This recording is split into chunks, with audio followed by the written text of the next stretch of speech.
This is your friendly neighborhood atheist. Hey everyone, and welcome back to Ask an Atheist. I'm your host, Ethan, and alongside me this evening is Bianca and Eric Murphy of, wait for it, Skeptic Generation. Oh yeah. How's it going, man? Good, how are you? Exhausted. Yeah, it's been a long couple of weeks, let me tell you. Yeah. Where are you both at right now? Because I'm used to seeing the Holy Kool-Aid studio / area. Yeah. So this is my studio area. Okay. Yeah, we've been doing all this stuff, and we've been doing Talk Heathen out of mine. But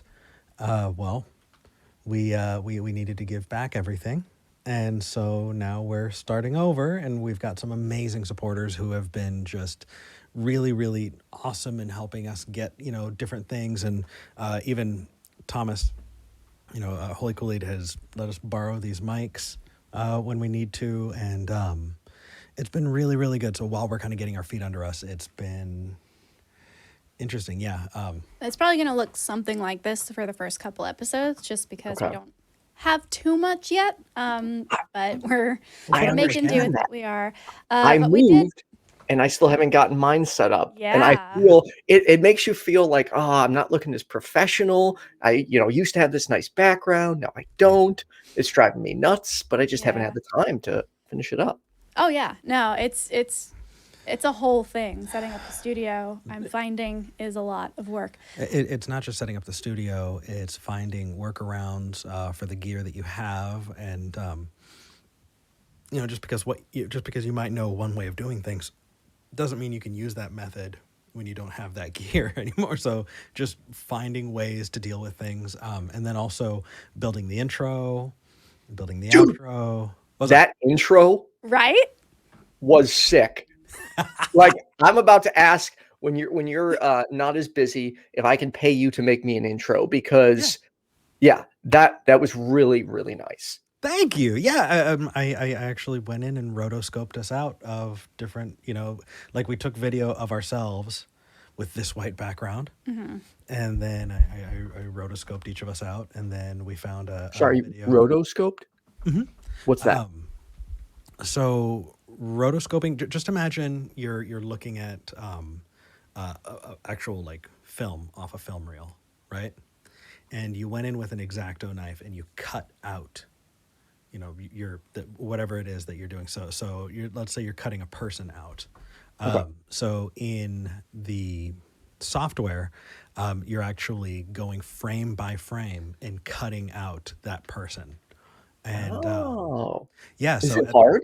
Well, at 30 frames per second and at 11 seconds per thing, that's a lot. That's a lot of frames. It's a lot of frames. Yeah. I mean, it took us like 2 full days of sitting in front of the computer, just like, how do we do the things? Because a lot of it you were teaching yourself, and I was being helpful in the back seat, saying, I like that thing, I don't like that thing, I don't know how to do it. No, but honestly, that's the best way. That is the best way, because I hit a point where I did not have the spoons to have an opinion anymore. And so having you actually be like, okay, this is good, and this, I would not have been able to step back from it enough to go, okay, this is a change that needs to be made. So that worked out really well. And actually after that, I cannibalized a whole bunch of different templates to put together the outro is really good. Yes. Like the outro I haven't seen it yet. Is stellar. Can we see it? Do we have any people that we need to worry about doxing? Probably 1 or 2, actually. Okay, then no. Yeah, so we are making sure that we're asking all of our, because we're going to shout out all the patrons. Like, one of the things that we kept hearing on Talk Heathen was, it's nice you shout out the top 5, but it's the $1, $5 donations that are keeping this running. So we're going to make sure that we're doing all patrons at the end of each episode. We're going to try. We're going to try. Wait, you're going to say the names of all the patrons? No, we'll just have them on the screen. We're going to roll credits. We're going to roll. That'll be the second half of the video. It's just Yeah, no, we're going to roll credits. But we don't want to dox anybody who might be supporting us and isn't out. Right. So we're giving people the option to opt out. Yeah. Hey, King of Monsters. Yay. Also, I love the number of people talking about how the intro music is still in their head, which is like, it's true. It's a pretty catchy sound. It's a pretty catchy It soundtrack. is. Like, I saw it and I was like, they're legit. This is good. they're not Well, screwing around. Can you pass the mugs? Oh my gosh, yes.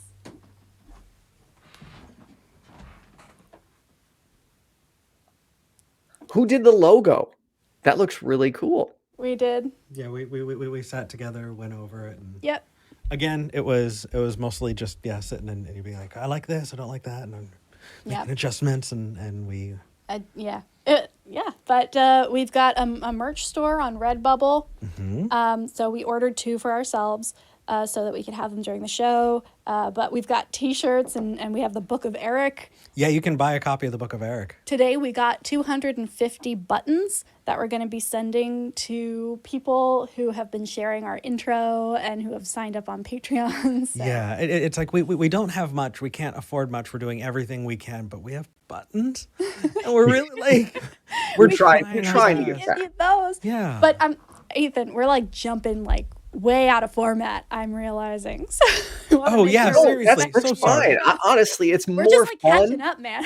Yeah, when we just have fun with the conversation. It doesn't have to be like, too focused. So some people don't, well, actually 2 things. The Book of Eric, I have an idea for you. You should have like the theme have books of different atheists you work with and resell those. So more than just the Book of Eric, Book of V, Book of Jenabel, like all that. Pretty cool. Well, so I actually have a current project right now. People will be buying journals, that say Book of Eric, and they can write their own holy book in the meantime while I'm working on it. But I do have a project, but I am not ready to announce it yet. I can tell you off air. But people are going to have to wait. I get to find out all the secret stuff. Yeah. Absolutely. So, one thing I don't know that everyone watching realizes is the cost that can be incurred when, running channels like these and trying to run them as professionally as possible. For me, I'm at about $175 to $200 a month it costs to run my channel. There's the call-in studio expenses when people are calling in. There's the StreamYard expense because I pay for the professional setup. There's the video editing software. There's the getting the flyers, customized. That costs money. So, and both of you are sparing no expense. Like every day on Facebook, I see your ad again. Skeptic Generation is being promoted anywhere. So you've really got the marketing down. Would you be open to talking about like how much this is costing? Yeah, Sure. absolutely. And one of the other things that we're committing to on Patreon is there's going to be a recurring post for patrons called Show Us the Money. And we're going to be talking about different things that we have to buy or have bought or subscribe to and how much it costs so that people understand exactly like what they are supporting and what they're allowing us to do with their pledges. Yeah. So I think to set up everything with just what we have here, not counting the amazing Amazon wish list donations that people have already sent us, and not counting any of the streaming software, so just like website, domain name, Weebly subscription, CallIn Studio. Not even CallIn Studio yet. That's a separate cost. Some of the initial equipment costs, we're out about, I want to say $1,700. Oh, way more. That's not counting Wirecast, which is $800. That's not counting this camera, this computer. Yeah. So like it's pretty costly. And we're just footing the bill right now and hoping that eventually put on credit. Oh yeah. Well, so I'm sorry, I overspoke you. Go ahead, finish it. We're just kind of hoping to get to a place where it's self-sustaining. We're well aware that we're putting in this money and this effort up front, and hopefully that's going to come back around, once we're up for 3 months, 6 months, a year. But yeah, there is definitely an initial cost where we're constantly going, do we get 250 buttons for $270? Or do we put that into shirts that we get less of, but they might be, a little cooler than a button, but less people would get them. So it's a lot of just cost balancing at this point. But yeah, it's a project, and we're willing to put in the sweat, tears, and the money. Absolutely. The good news is, a lot of the stuff that we're using has been gathered together over time. Yay. Thank you for ordering the book bag. That's Yay. awesome. And so because of that, we're not incurring a lot of that up front. So the computer that I have is an editing rig that I actually do my day job on.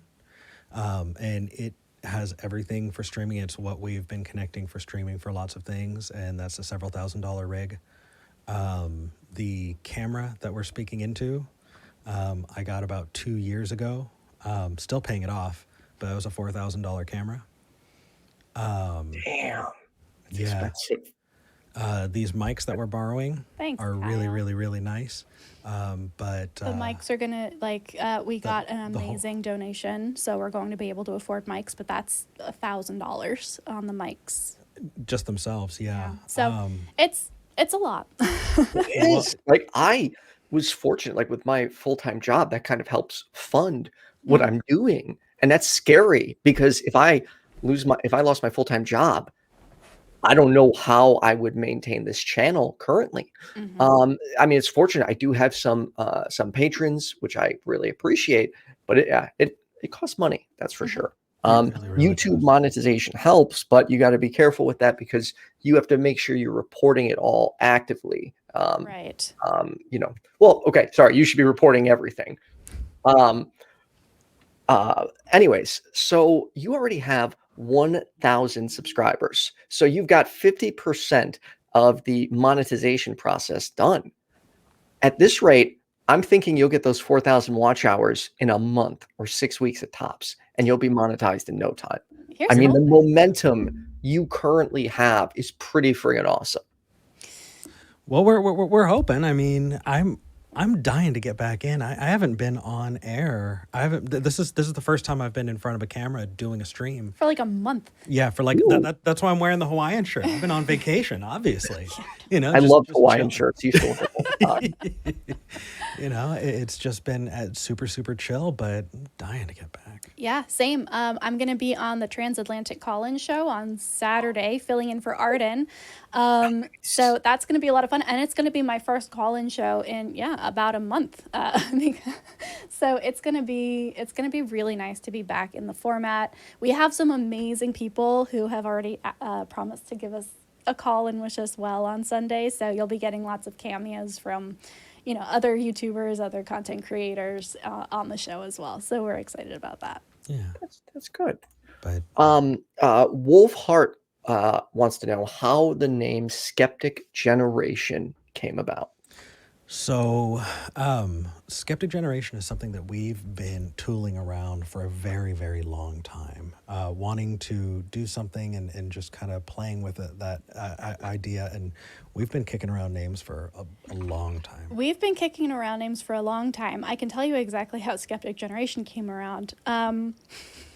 Have you ever used any of those? Hi, Bandaid. Have you ever used it? But what I did one night, I was like, I want to find a name for this thing. We had several on the table. And I plugged skeptic, atheist, CallIn Show, like a bunch of keywords into this like name randomizer and just scrolled through like 200 versions of different combinations of things and compiled a list of like 10 and then just went through and looked at the availability of domains and Facebook groups and all of that. And one of the ones that was available from this randomizer was Skeptic Generation. So I called Eric. I was like, what do you think of Skeptic Generation? It was just like that feels That's good. it. That works. So we grabbed everything that night. All right. It makes me think of Star Trek Next Generation. Is that going to be? No, it's fine. No, it's good. Yeah, it is good. And I like it because somebody pointed out that they thought that Skeptic Generation was the concept of generating skeptics. Oh, I didn't think of that. Hey, ooh, I blew the mic out. That Sorry. makes perfect sense. I was like, oh, that also works. That's really cool. I like that. I didn't think about it that way. I like that. Right? So how is this show going to differ from Talk Heathen? Like, what will you be doing differently? Hey. Well, that. We're Actually, on that, will you both be sitting like that? Like, will it be a full screen like this? It will be a full screen. That's fancy. At least at first, it's going to look format-wise very similar because we're in a small, teeny tiny room with a limited amount of tech. But yeah, we've got 4 lights, and we're doing our absolute best with 4 lights, and I think we're doing all right. We're doing good. Yeah, we are in a much better place than I thought we were going to be a week out, but yeah, we have some fun plans for how it's going to ultimately look. that just know that this will not be the format that it will be in the long run. No. In hopefully about a month or so. Can I tell them? Yeah, we're looking for houses. Yeah. And we're I'm sorry, gonna looking get a for what? house. We're gonna get a house or rent a house. Wait, what? Yeah. Live Congratulations! together. It's about time. And I mean, so, it's been like a year and a half at this point, so yeah. oh, Speezy in the chat. There are 4 lights. Yes, Yes. Speezy, there are 4 lights. Love and, it. Oh, yes, that's And fantastic. the fact that you know what that is now, Is your fault. my work Yep. is done. You're welcome, internet. V's gonna sail into the sunset now. But yeah, we're gonna get our own place, and we're actually the big thing that we're looking for in a place is number 1, a very, very high speed internet connection, preferably fiber. Yes, And you're gonna 2, want that for streaming. That's for sure. yeah, Because I don't know if you're aware, if you're doing all like your call-in studio and all that from your house, that takes a lot of bandwidth. So yeah, It you does. definitely want fiber. Sorry, Yeah, well- Bandaid hair everywhere. You can't That's see okay. it. If the camera was better, you could see it. So the place that I'm at now, Thomas and I specifically looked for fiber when we got this place, and so this place has fiber, which is why our streams are why we're looking good. But we're specifically looking for a place that we can afford that has a large room that we can convert into a studio. Yep. And that is all you get to know because we've got awesome plans. And Well, I will say one more thing. You will get to see our legs. we have legs. Wait, what? We do. We own legs.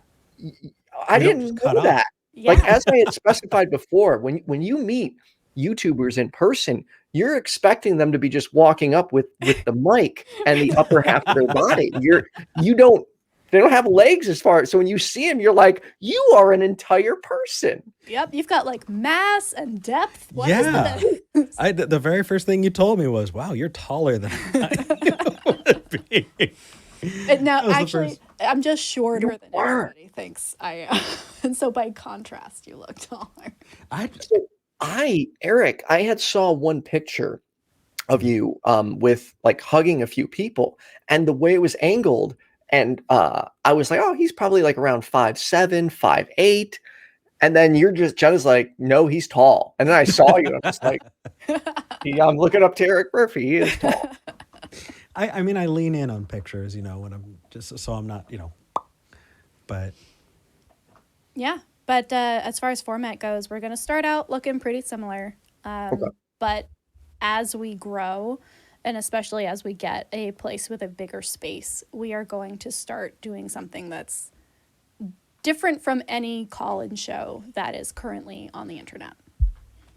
purple. Okay, box in so the chat I says- want to tell you. Purple box says foot Okay, fetishists. so just have in case, because I perfect don't know where you're at. So one of my ideas, there's literally hair like on my face right now. I don't know if That's you not can a good see it, idea. but- I don't like that idea. So like one of my ideas, I want to bring like you're familiar with Steven Crowder, right? Change my mind. Yes, unfortunately. So I like the idea of the liberal atheist version of that and more friendly. And I would love to do a perspective like that where I get people to just come up and we talk to them, live and in person. Yeah. So that's kind of eventually I'd like to also bring people in. But that's down the line. But That's awesome, though. That is that sounds like at all familiar to where you're going? nope. I'm curious now. Yeah. we can tell you after the Yeah, after we'll the let you know. stream. But I love that idea, Ethan. That's very friendly neighborhood atheist brand, I think. I like that a lot. Yeah. The only thing that stopped me from like the in your streets or in your face activism is COVID. And Yeah. once, we've got herd immunity, more people are vaccinated, and we move forward, I am definitely getting out of this room. So that sounds like a good plan. I think everybody, once they're vaxxed, should get out of their rooms and go for a walk. And hopefully engage with people. But not in the same way that Dr. Terry was suggesting engaging in people. Also different from what Wolfhard is saying. Wolfhard's guessing that our show is going to be similar to what Anthony Magnabosco does with street epistemology. No, it will not. No, that is not it either. Now what we're doing will look like this for a while. Everything that we get towards Skeptic Generation is going to go right back into it. Yeah. It's just going to take time. Well, your marketing is definitely on point, and I think you're going to have a, heck of a good start. Here's hoping. Off-topic question: when is Eric going to start a voiceover career? So, I actually looked into it, and I really wanted to dive into it. I think last fall, maybe last summer, close to a year ago. Yeah. And it's a lot more work than you think. And I appreciate that people like my voice, but it's going to take some serious time and commitment to be able to do voiceover or audiobooks and things like that. And while I'm open to it, right now I'm firing on all cylinders for Skeptic Generation and getting this stuff out. And so it's just kind of a matter of priorities. People say, well, I want to listen to an audiobook that you read. Cool. And they're like, okay, but I also want to read the Book of Eric. Okay, well, which one do you want first? What if we listened to you read the Book of Eric? Ooh.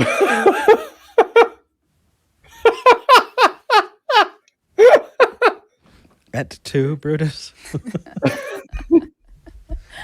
Stay tuned. We may have some fun stuff for you. Yeah. Will you be two questions. Will you be bringing on like guests to fill in like when one of you is not well? And then also, before I forget, are you going to be tackling more than just the regular like supernatural claims? And if so, what else? I don't think we have I don't think we've had this conversation necessarily to the point where I can tell you exactly what the line is. I know that I absolutely want guests on. I want to combine it with interviews somehow. And one of the things I really loved about the secular sexuality format back in the day was we were able to do CallIn Show combined with an interview with a specialist on a subject, and all the calls would be about that subject. Okay. My hope is that eventually when we do get guests on, we can have them on kind of in that like sporadic interview capacity and take calls specific to their expertise. So for example, if we were to have Vice Rhino on the show, we would take calls specifically about young earth creationism. Or if Paula Geo was on the show, we would take calls about, the resurrection or biblical history. Okay. So that's the hope eventually. But of course that requires having enough callers to choose from and having enough people calling in every week that we could actively like pick and choose which calls we take, which I don't know what that's going to look like for the first couple of months. I mean, those feels. You're limited to talking to who calls in. And Theist callers, like atheist callers, are much easier to get than theist callers. Oh yeah. It's a struggle. Like when I first started, I actually thought like people would just start calling the show because I'm like, well, AXP Talk Heathen, they always have people calling. Someone's going to want to call in. And, weeks in, I'm like, man, there's like nobody calling in. So I'm like, I've got to get callers. So I started posting in groups like supernatural, religious groups, paranormal, aliens. And I'm just like, hey, host a podcast. This is kind of what it's like. Are you willing to call in? Yeah. And since I started doing that, I've had a huge influx in callers, which is nice. But yeah, I'm sure you will have callers. Just don't know if you're going to have theist callers. So for those watching right now, if you have some theist friends that like call-in shows, let them know that Skeptic Generation debuts this Sunday at 11 a.m. Central. 11:30. 11:30 a.m. Central. Oh yeah, duh! Right after the Ethan and Jenna. Yeah, show. we need to make room for the Ethan and Jenna show for sure. Yeah, it worked out nicely. So for those who don't know, we moved the Ethan and Jenna show back 1 hour. So now we're going to be from 10 a.m. to 11:30 a.m. Then you go over to Skeptic Generation from 11:30 a.m. to 1 p.m. And then after that, Talk Heathen, then Nonprofits, and then AXP. And then I think the line goes on after that, doesn't it? Like the Sunday show. So like there is like you can log on at 10 a.m. Sunday morning and not get out until 10 p.m. That's so pretty that's awesome. 12 straight hours of atheist content for you. Yeah, and I don't know if you know this, but that assumption that Talk Heathen got a lot of calls, we generally take pretty much every religious caller who calls in. We took all of them. Because even those bigger shows, it's tough. It's really, really tough. Yeah. Oh yeah, I've screened. Sometimes we're just like we're waiting for callers and posting in the chat like, "Hey, we need these callers." It's, and you would think people would just be endlessly calling in, but not everyone is ready to have a conversation about their beliefs, and it can be stressful. I know the first time I called into Talk Heathen, I was mortified. Like you can hear in my voice, I was excited and shaky. And I'm like, oh my God, I can't believe I'm talking to these people. Like, and I can only imagine, like, if you are a theist and they're going to be challenging your beliefs, it's going to be tougher. So I do commend the people that are willing to challenge themselves and call into these shows. Yeah. And I do also want to I think that the tone of Talk Heathen is something that we're hopefully going to be able to pull even farther in that, compassionate, long form listening direction. So I think that atheist call-in shows can have the reputation of being highly combative or, very aggressive. And that's really not something that I'm interested in doing. There are always going to be those calls that are just like, no, you're saying harmful things, disrespectful things, whatever, like you're done. But for the most part, I think I'm hopeful that we're going to move even farther into that compassionate listening space. Charitable is my favorite word. Charitable That's a good term for it. Yeah, I think I do okay. If I got to do more, I might be an old dog that's got to learn a couple new tricks. I like the line. I like the line that I've read a couple people say, if Eric gets pissed off, they deserved it. Like, yeah, absolutely. if I can maintain that reputation, I think I'll be happy. But I do agree. We do want to be compassionate. We do want to be charitable. Yeah. Yeah. I think there were only 2 times where I got truly heated, and one was with Darth Dawkins, and the other was Catholic Traditionalist. And honestly, I'm actually disappointed in myself for getting mad, because in my head, I had the conversation going a very different way, and then I reacted, and I'm like, oh, why did I react? I should have done it better. Yeah. And you're gonna wind up with an ulcer, man. Like, there's only so much you can do. You need to. You gotta have like a punching bag in the corner. You're like, excuse me. Yeah. Just go punch it out and come back. Like, okay. You gotta practice some self-compassion as well. Yeah. Like you had Saitem Bruggenkate on before he got canceled. Disappeared. Did he get canceled? He didn't even get canceled. He just got disappeared. Canceled himself. He essentially, his church was like, no one's hearing from this guy ever again. Bum bum bum. Yeah. Yeah, but you got to have him on, and I could not imagine not getting exceedingly angry by having that on. Like, just watching that, I had to watch that whole thing in pieces. Because I'd watch and I get steamed up, and I'd have to pause it and just walk around for a little bit, and then I'd come back and listen to more. Yeah. It can be, especially when someone has extremely harmful views. And I internally, sometimes you may not see it on my face, but I'll have that reaction like, I'll be getting like angry because I'm like, this person has some horrible views.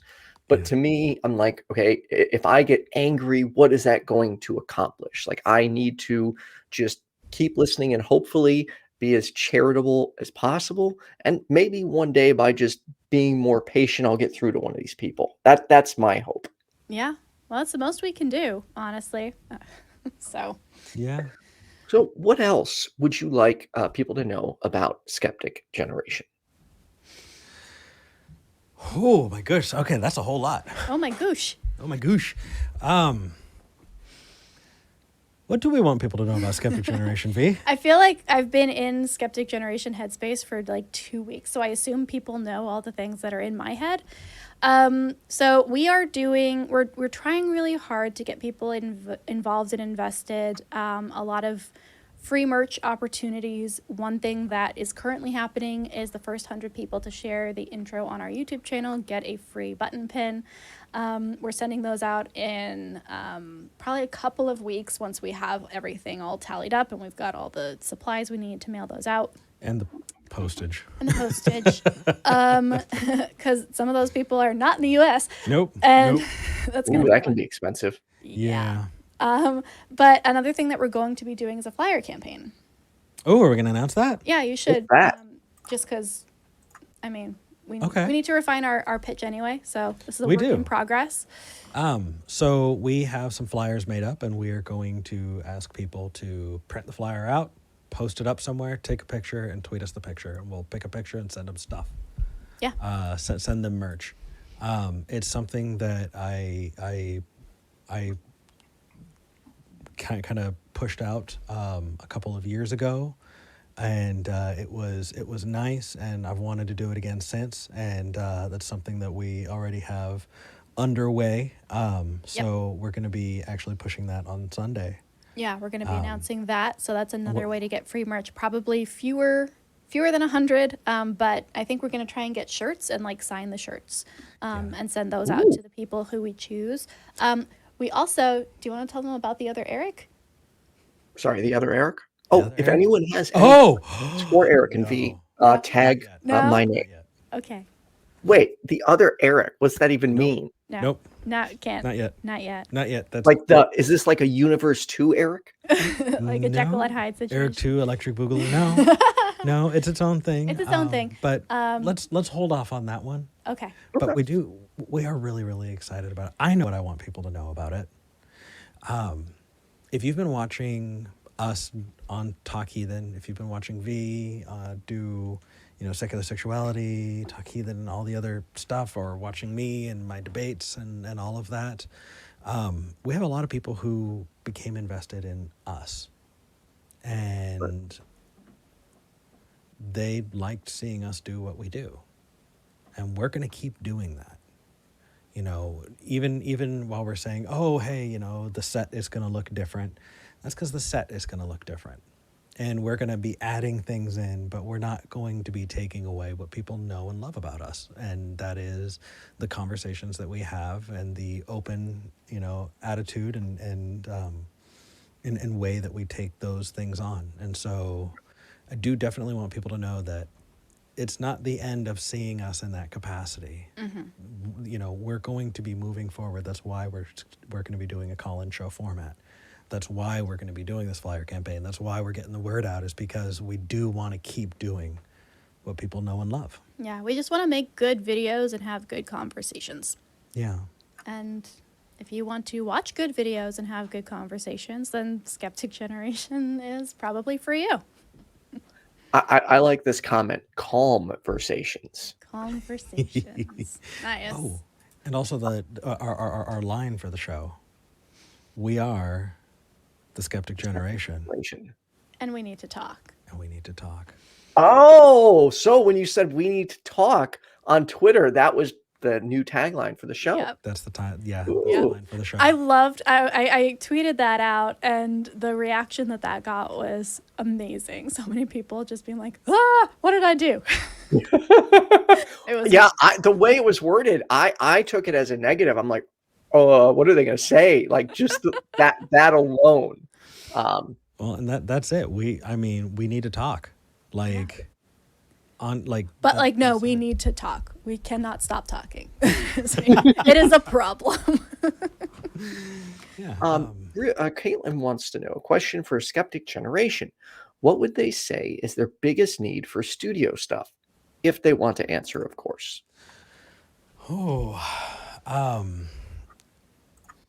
So there's the whole mic thing that Yeah.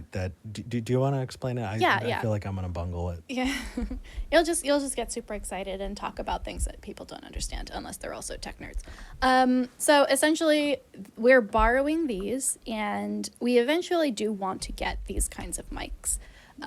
But what we would really like to allow us to not be stuck behind this desk is lav mics, which are essentially, for those of you who don't know, the little mics that get clipped on and have really good quality sound. You carry a little pack, they're wireless, they transmit to their own receivers, and it allows us not only to do the show from positions that are not sitting in front of the mic like this, but also I'm doing a talk in Austin in June, and I was invited to be on a panel for the Parliament of World Religions in October, and Eric is doing a debate in February. We're going to be talking at Faithless Forum in November. So we are going other places as well. Well, you've got invited to more recent things too.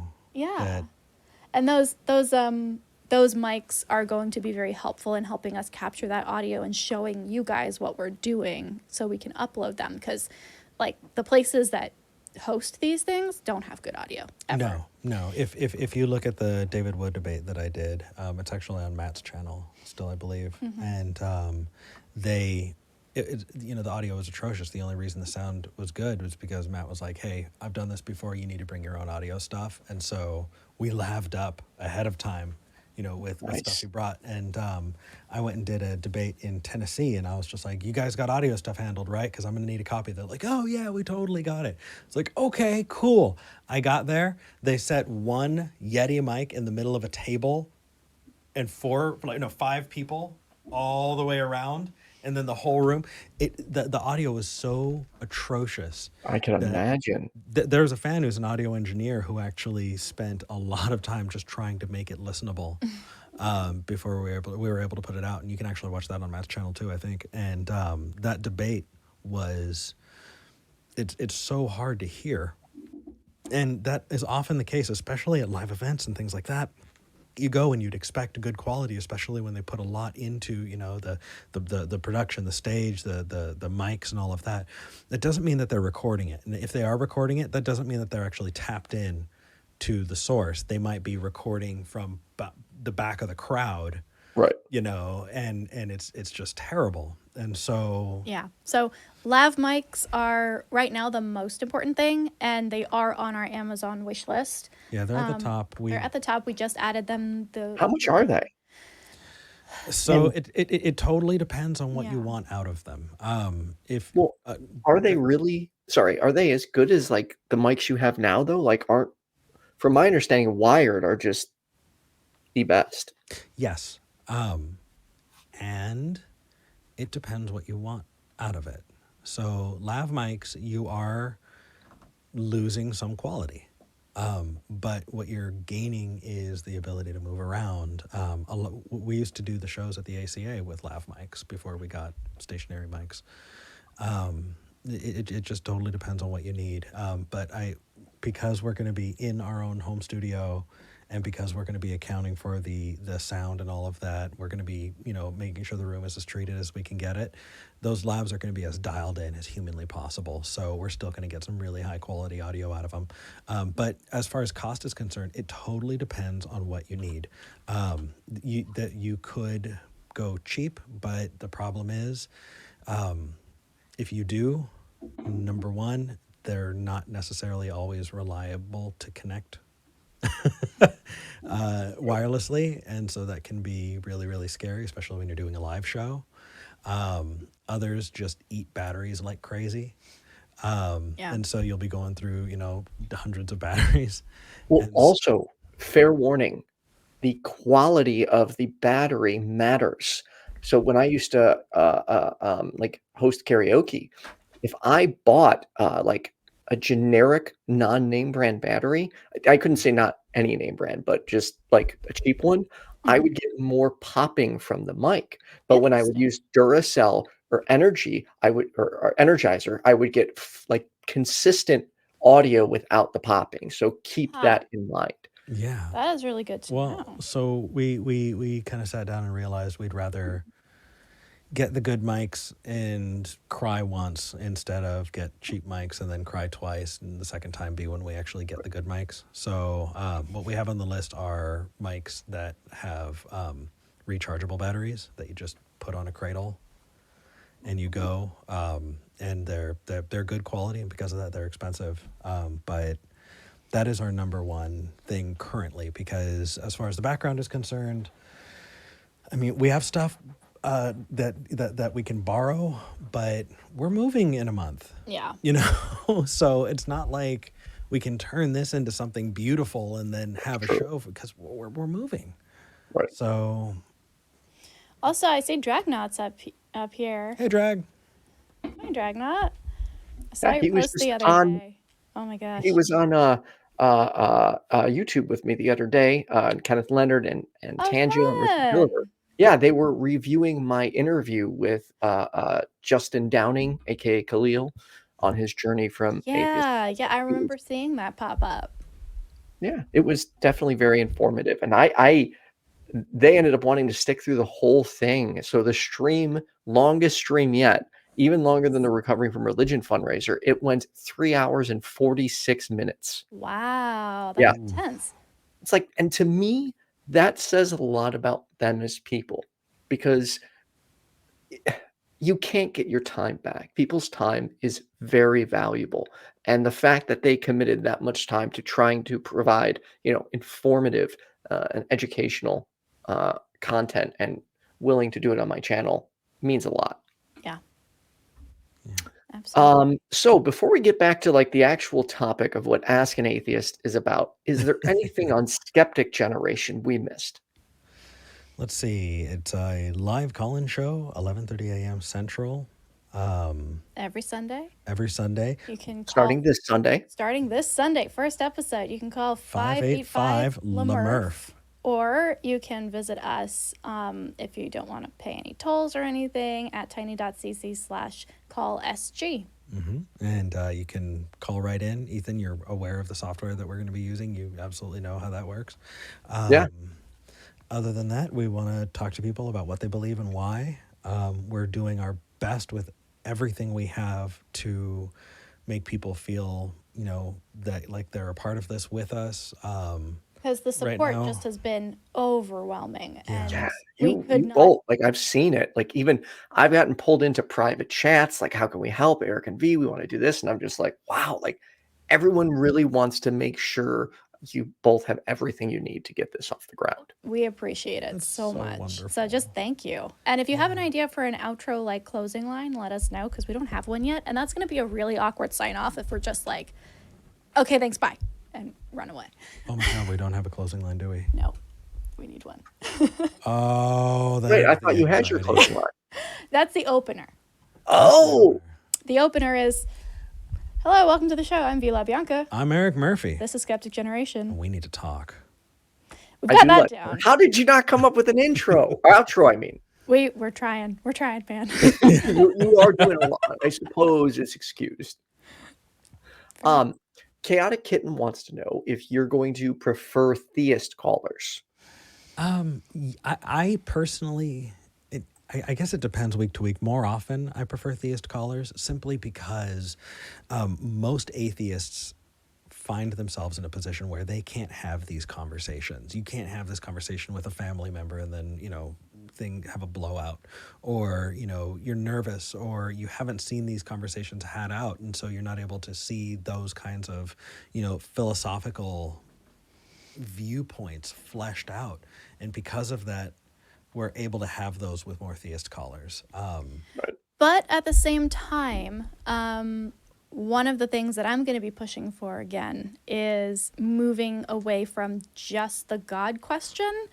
Of course, we're going to start there, but if an atheist calls in and wants to talk about trans issues, I'm happy to do that on this new show and talk about skepticism, right, in all its forms. So there are many atheists out there who I disagree with vehemently about things, who are also welcome to come in and have that combat. It's not just going to be atheists that agree with us that are in a pinch, although we still will take those calls as well. It's going to be a lot more about what people call in about and how it relates to skepticism. Yeah, specifically, I'm looking forward to flat earthers. I want Flat more earthers. They're hard to get. Fair warning. I have been trying. Well, for I mean, months. if I were a flat earther, I would also be hard to get. So, Yeah, flat earthers, aliens, Bigfoot, you know, just general woo, you know, people who say they see auras. I want them to call in. But I mean, theism, you know, is our bread and butter. So we're definitely gonna. and also, if there are other things we do that are besides just this call-in format, if we do fundraisers, if we do any kind of larger presentation where we're asking for collaborators, we're also going to be talking about including people who don't agree with us on the God question, right? So we're not going to be exclusive to other atheists. If we are talking about an issue of, you know, social importance, we're going to have like progressive Christians who agree with us on that social issue and are allies in that, or we you know, can be allies, right? Or pagans, right? pagans. Like there's a huge group of people who don't agree with us on the God thing, but who are aligned with us on just about everything else, and there's no reason we can't work together. exactly. We like this concept of collaboration towards an end goal, I think, is going to be important here. So yeah, and then I had a thought. Just also as far as what we're preferring for callers, I do want people to know we are still going to talk to atheists as well. Often it is the best feeling in the world. It's so important for people to know that they're not alone, or that what they're going through is not so uniquely so uniquely terrible that it's impossible to go through. Being able to touch base, you know, and know, hey, you know, maybe grieving or dealing with, you know, tough family and stuff, talking about that can be really, really affirming and really helpful for a whole lot of people. And so we want to keep doing that. So if we see calls that we, you know, in that moment can go, hey, you know, that could be really useful to have that conversation about on the air so that people can touch base on that, fantastic. If you're an atheist and you want to call in because you just want the world to know what you think about really basic, I don't give a shit. Don't call. I really don't like that. Some people are just like, I really just want to talk about the Facebook argument that I had. And you agree with me and everything. I'm just going to tell you like a play-by-play of the Facebook argument. It's like, no, tell them to call. Like, don't. It's just not good. I don't like it. It's frustrating. If you're an atheist and you want to connect, if you want to ask a question, if you want, you know, if there's pieces about community building, fantastic. But please don't call a call-in show because you want to just wax philosophical and have a platform on which to say it. Like, that's our job. Yeah, if start your own show. Like, there are some people who just think that, you know, they can utilize other people's platforms because they want to. Yeah, those are the only atheists that frustrate me, and I never really get to talk about it, and it just frustrates me. Please don't be that person. You tapped into some deep-seated. So 5 years. 5 years. Go ahead. Sorry. I gotta say, while I want to learn more philosophy, sometimes it just makes me want to like pull my hair out with some of the things where it's just like these long philosophical arguments for God. It's like, come on, if you had proof, you wouldn't need to just throw out a bunch of philosophical exertions, in my opinion. It's true. I agree with you. If we want to prove the concept of God, philosophy is a great way to do that. If you want to prove the reality of a God, especially one that interacts with this physical world, then philosophy isn't going to cut it. I don't know if I agree. Well, we'll have to have that conversation on air at some point. I don't know if I agree.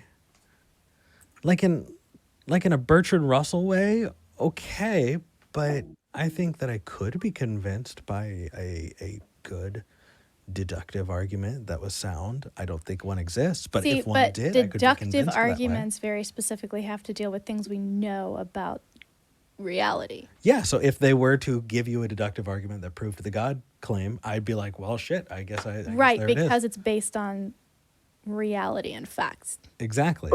Yeah. All right, Yeah, we're on the same see? page. There we go. Okay, so what would the kalam be considered? Sophistry.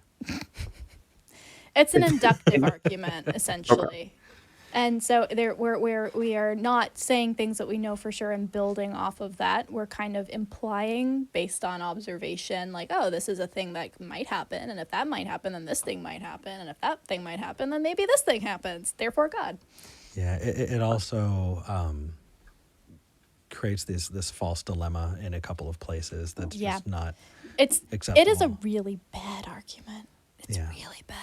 Like, they're all bad, but that one's bad.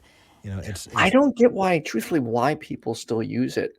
Like, because WLC, unfortunately. But it's just not compelling. And I don't understand why people, like, I can't picture someone hearing that and being like, oh my God. Called Dean. God, I know he loves it, Loves man. He Colin. loves it. I know. And I understand that. Well, okay, kalam is one of the arguments that apparently convinced Khalil to go from atheist to Muslim once he had his, quote, epistemology fixed. But again, I mean, like a dog it gets does sick? nothing for me. What was that? Neutered? I'm not calling him a dog. I'm thinking of the process of fixing your epistemology. I want to be very specific. I'm not trying to be rude and cruel. Oh yeah, I didn't take it like that at Okay, all. good. But In case good- anybody's, good point. yeah. Oh, Sorry. Yeah, no. We should talk. Yeah. We need to talk. There are a couple of really, really good suggestions in the live chat that I'm really, really liking. Good talk. Oh, I was just going to ask if you were paying attention to that. One of them said, look to each other, say that was a good talk, and then fade out. They said play death metal, but I don't know about that. However, I like that. Like, you two look at each other. Or we say that was a good talk, and then we slowly put on our shoes and our cardigans and walk out the door and just do a Mr. Rogers homage. That's amazing. No. Mr. Rogers is my territory. Oh, that's true. That's true. Oh. Absolutely. My bad. Okay, so we actually we've gone a little over, and we only have a few minutes left because secular sexuality is starting. But Oh, I didn't gosh. get to my two primary questions. Okay. Go for So it. answer them fairly quickly. We ask this on every show, and it's, why are you an atheist? Oh, that's not fair. Answer this quickly, Eric. Yeah. I'm sorry, we focused so much on Skeptic Generation. We're I didn't good, have we're time to good. get to it. Do you want me to go first? Go for it. Okay. So I am an atheist because I did my research and there was not sufficient evidence to convince me that my prior beliefs were valid.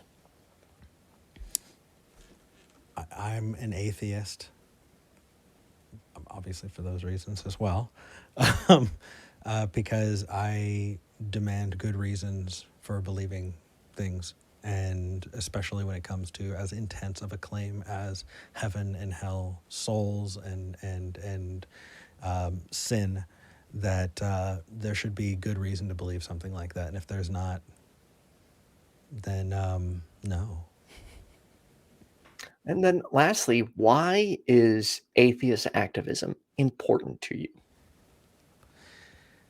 Atheist activism is love. Atheist activism is life. Sorry. Atheist activism is my passion. I love it. It's something that I tapped into and realized that I could do forever. This is this community building, this it's fun, and I feel like it helps us make the world a better place. And I actually feel useful. I feel good about myself. When I do this, I feel like I'm actually making a difference in the world. And gosh, that's the most amazing thing. It does. It like for me, it feels good. Like I'm actually doing something that matters for once, and that I can have a way to help people. It's a really good feeling. I'm an atheist activist because silence is complicity.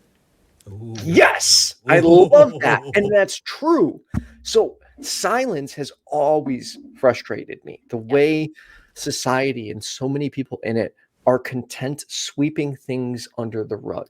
Like for me, when you have a problem, you take the biggest spotlight you can and you shine it on it to resolve that problem. It doesn't get fixed by brushing it under the rug or ignoring it. You know, like for me, one of my struggles is talking about sex. I know it's funny, I have a show about sex, but I am still struggling with that because of the indoctrination I went through. And I think my new partner can see it because I'm shy on certain things. You know, she showed me her sex toys, and I'm just sitting there like a scared little kid. And she brings out a sex taser, which I didn't even know was a thing. And I'm just like, oh my God, what am I in for? Oh, buddy, you are gonna have some fun. Oh, that's good. That's good. amazing. Congrats, by the way. That made me really happy to hear that you guys are official. Yeah.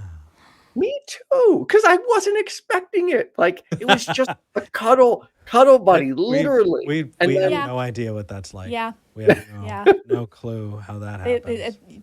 It's a dangerous, it's a slippery slope Yeah. for sure. Spooning leads to forking, kids. You know, okay, so I don't always agree with that because I have had friends who are specifically just cuddle buddies, and there was no like sexual intimacy. It was just like, hey, let's Fair. just cuddle. But Fair. in this case, we had so much in common, and it was just so easy that it just kind of naturally progressed.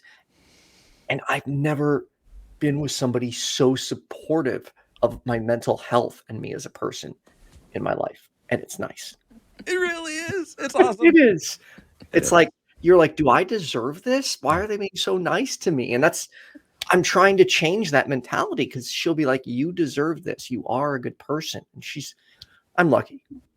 Oh, that's so great. That's Dude, so great. That's Which is also terrifying. Yep. Yeah. Oh, we're gonna have to have a whole conversation around the cuddle buddy to romantic partner pipeline. Yeah, like I've cuddled with people before. But yeah, if you're ongoing, very happy and excited for the cuddle session, like it grows, it changes. Yeah, that's a thing.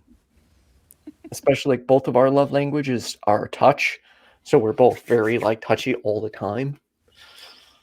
Nice. Anyways, we've got like a minute left. Skeptic Generation, where can we check you out at? Absolutely. You can check us out on YouTube at Skeptic Generation. We don't have an official link yet. We need to be live for 30 days, which we are not yet. But We've only been live for a it little does over a come week. up if you just search Skeptic Generation. We're the only channel called that, so you can find us pretty easily there. We also have a website, skepticgeneration.com, where you can call the show from. You can get to the YouTube channel. You can get to our merch store, our blog, our launch efforts. So like if you want to participate in the campaigns that we're running, you can go there. We're on Twitter at Skeptic Show because we got that handle for some reason. Which is awesome. We've got a Facebook group, And an Skeptic Instagram? Generation, and an Instagram. Skeptic And- Generation across the board. Yeah. So Cookie, Kristen, in the live chat actually posted all of the links because they're amazing. Our merch store, how to Wonderful. donate. My goodness. Also, Kristen's amazing. how people can help if they want to help with those lav mics, the Amazon link. Yes, the Amazon link is tiny.cc/SG wishlist. So you can do that. You can also donate to PayPal. You can hit me up for that link, or you can become a patron. And then, we won't get them right away, but with enough patrons, we'll be able to afford stuff sooner rather than later. So, yeah, if you want to support us, there are various ways to do that, whether it's a one-time donation, buying us something, donating $1 per episode. Yeah, it's all going to help. Yeah. Well, thank you, V and Eric, for sitting down with me today. Good luck on your on Skeptic Generation. And in an hour from now, Notes from Autumn will be on Ask an Atheist. We're doing a special 2 episodes in one day. Awesome. Wow. Yeah. And then Okay. later the pickup line where we're going to be sharing some funny sex stories. So Wow, so you're going to be on for a long time. Yeah. yes, I got a long night ahead of me. So thank Oh, you my everyone for tuning goodness. in. Please go check out Secular Sexuality and have a good one. Thanks, Ethan. Bye.